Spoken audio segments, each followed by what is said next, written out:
Welcome back to Believers IAS Academy. In today's session of Species in News, we will be discussing two important species. First one, we will be discussing the Indian rosewood, and second up, we will be discussing about another species, Aspergillus. Right? So, without any further delay, let's begin the video. So, the first topic, Indian rosewood, or the scientific name, Dalbergia latifolia, right? So why are we studying this? Because of the recent study found that Tamil Nadu has the lowest density of the Indian rosewood, and this population is with respect to South India, and also is kind of very important considering how famous this particular tree is. The Indian rosewood, or also famously called as the shishan, right, which majorly gets used in the timber industries, mostly for furnitures, right, even to make veneer sheets for interior decorations and all of it, right. So this is that particular tree, and it is in use because of its reduced density of population, especially in the Tamil Nadu region. So let's study a little bit about the tree, the species Indian rosewood. So it is a tree type, mostly a predominantly a single stem deciduous tree with a dome shaped crown of lush green foliage. Foliage basically means leaves. So in simple terms, it means leaves. Okay, and few more important things with respect to this particular tree is that it is a fast growing tree. Of course, it is deciduous, but it is also fast growing. It is very hardy in nature, and it is mostly native to Indian subcontinent. So this is something very important. It is native to Indian subcontinent and southern part of Iran. So these are the only two areas which it is predominantly found, and it is pretty much native to the Indian subcontinent and the Iran, especially the southern Iran, and it usually grows as a large crooked tree, right? So one of the distinct feature of this particular tree is that it looks large enough and is very crooked, and it has leathery leaves. The leaves texture is very hard, that it is classified or considered to be leathery in nature, and as a whitish or a pinkish flower type, right? Usually the flower is either white or pinkish. Okay, and also talking about the tree, it can grow to a height of 40 meters even, provided the conditions are favorable enough, but usually 25 to 30 meters is what on an average it grows, right? And also talking about the utility, it is majorly used as fuel, right? And also it is used for the shade and shelter. And after teak, you know the teak wood, right? After the famous teak wood, if there is any particular tree very important for timber and all of those things, it is this shisham, or this the Indian rosewood, or the Dalbergia siso, right? These are all the different names that it is being called, and it is one of the largest. In fact, India is the largest producer of this shisham timber, right? So these are some of the important things which you have to keep in mind. So India is the largest producer of this shisham timber, and after teak, if there is any other tree, it is the shisham itself, the Indian rosewood, which majorly gets used in various applications, right? Now leaves we discussed. It is sometimes foliage is retained in wetter sites. And then talking about the bark of the tree, it's grey, thin, with irregular short cracks, and exfoliates in fibrous longitudinal flakes. Of course, not so important from the exam point of view. Talking about the height, as we discussed, it can grow up to 40 meters, but on an average, it is around 25 to 30 meters is what is generally visible. Now, talking about the ecological requirements, it requires a mean annual rainfall of approximately 750 to 5000 mm, and it thrives mostly in the laterite, alluvial, and the black cotton soils. So this is very important considering the necessity, the necessary conditions for the development or the growth of this particular trees. It requires laterite soil, alluvial, and also predable goes in the black cotton soil also. You can remember it as lab, right? Laterite, alluvial, and black cotton soil, or the black soil. And it is native to India and Indonesia, and also part of your Iran, right? And then talking about the exotic distribution, it is also found in Kenya, Malaysia, Myanmar, Nepal, Nigeria, Philippines, Sri Lanka, and Vietnam as well, right? Now talking about the uses of Indian rosewood, it is, as we discussed, the flowers, which is usually red and pink in color, or let's say white and pink in color. They provide nectar for honeybees, and it is the second most preferred tree in terms of timber and valued for fine grained durable hardwood, used mostly in furniture, musical instruments, and handicrafts. And even it has some medicinal properties as well. Traditionally it was used for treating diarrhea, worms, indigestion, and even leprosy. So this is also very important. And the other uses of this particular tree is, I mean, especially this particular wood is resistant to termites, and hence it is mostly preferred in furnitures and even the construction of the houses, right? And is used in luxury flooring and carvings as well, right?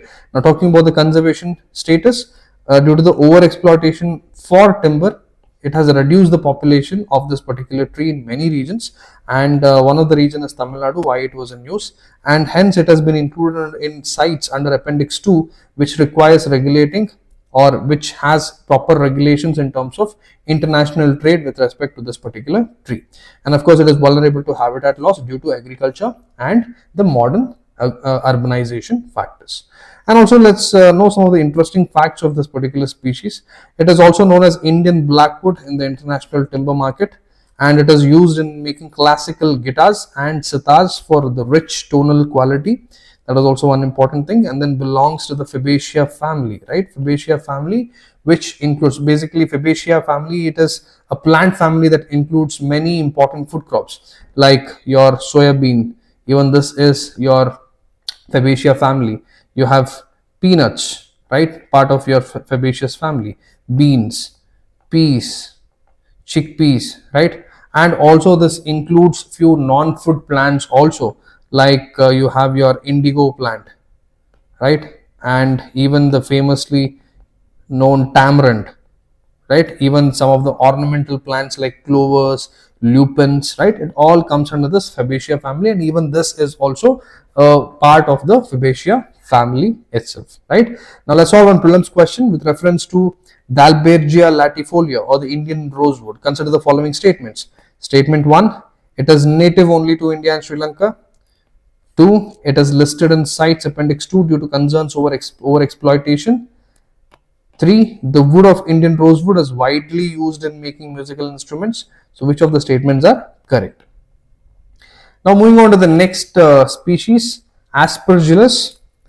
So why is it in use? Because researchers have identified 2 new species of black Aspergillus in the Western Ghats. So of course, lot of species we are studying from the Western Ghats. Very recently we studied about the different species of frogs which are found in the Western Ghats, and this is another species, but of course it is not a frog, it is not an animal, it's something related to fungi. So about Aspergillus, so what is an Aspergillus? So Aspergillus in simple terms is nothing but a fungi, a group of molds, several mold species which is found in many climatic regions around the world. However, it was first discovered in the year 1729. It was that long that it was first discovered by an Italian priest come biologist. His name was Pier Antonio Micheli. And it is a very interesting tone as to how the name Aspergillus came to it, because when Micheli found or saw the fungus under the microscope, its shape, the shape of this particular Aspergillus, right? This is how the shape of this particular Aspergillus looks like, right? A rough diagram. So this particular shape reminded him of a holy water sprinkler, right? He is a priest, and also a biologist, so he just remembered of a holy water sprinkler, right? And of course this pretty much looks like a sprinkler itself, so hence the name aspergillus, which in Latin aspergillum is also pretty much similar to what they call as sprinkle, right? And that's how this got its name. And another important thing about aspergillus species is that all these aspergillus species have an asexual spore forming structure called as aspergillium, right? An asexual spore forming structure, right? Of course, these much in detail, in depth things are not sufficient. Just for understanding, it's good to know, right? And another important thing is about 1/3 of this aspergillus species also are sexual, right? They have a both a sexual phase of reproduction, especially in the spore formation, the stages when the spore forms, and then it also undergoes or has a stage where it even undergoes a sexual reproduction stage as well, right? So it does both sexual and asexual. That is important. And even another point to keep in mind is with respect to the aspergillus, one of the biggest problem, the disease, right? Because one of the diseases which can cause this aspergillus, it can even cause fungal infections, right? While others are mostly useful for commercial uses also, right? It has both utilities, both good and also bad, right? In fact, talking about the fungal infection, one I can think of as aspergillosis, a breathing problem created by inhaling this particular aspergillus, and it is a severe chronic condition where the patient suffers chronic cough, and all of those things. And also it has many uses in the commercial field also, example, making food products, medicines, some enzymes and all of it, right? So enough of all of this, let's dive into the topic. So as we discussed, it is a group of filamentous fungi widely distributed in soil, decaying vegetation, and also found in indoor environments. It can also function as a saprophyte. And what is a saprophyte? It is that which feeds on dead organic matter. It can even function as an endophyte, means living inside plants without causing any harm. And then it also functions as an opportunistic pathogen, which causes disease in immunocompromised hosts. Okay, so these are also very important. It can act as all of these three things. It can function basically as a saprophyte, endophyte, and also opportunistic pathogen. Now, talking about the biotechnology and the industrial applications, the citric acid production mainly uses this aspergillus, the black aspergilli, major global source for the production of citric acid or citric acid. And then it is mainly used in the food industry, especially used in fermentation, enzyme production, right? Amylases, proteases, and other organic acids. And also its application expands to the agriculture field as well. It helps in phosphate solubilization, which improves soil fertility also, right? So in general, you just have to keep in mind that it has varied applications, even both in biotechnology and also industrial applications. And talking about health and environmental concerns, some species are deadly fungal pathogens. As we discussed, they're responsible for very severe diseases like aspergillosis in humans, and certain strains produce aflatoxins, which are potent carcinogens affecting food safety, example contaminated groundnuts or maize. And it can even cause significant post-harvest crop losses also, right? So as much as it has any good, it also has that much bad as well, right? And moving on to some of the interesting facts, the name aspergillus comes from a holy water, as we discussed before.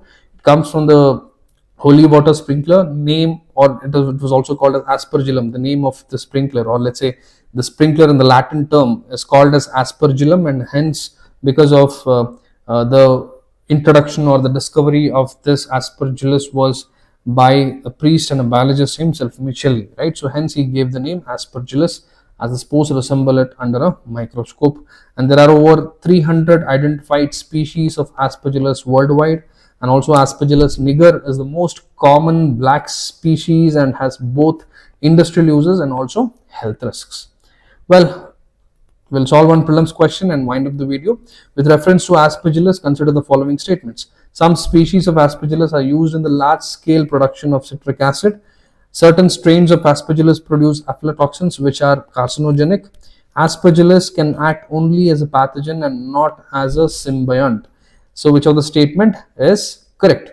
Please use the comment section, leave your answers below. Anyway, that's all for this particular video. I hope it was very clear. I hope you understood about these two important species. Well, stay tuned. We will come back with few more species in the coming videos. Until then, see you, take care, and have a wonderful study time.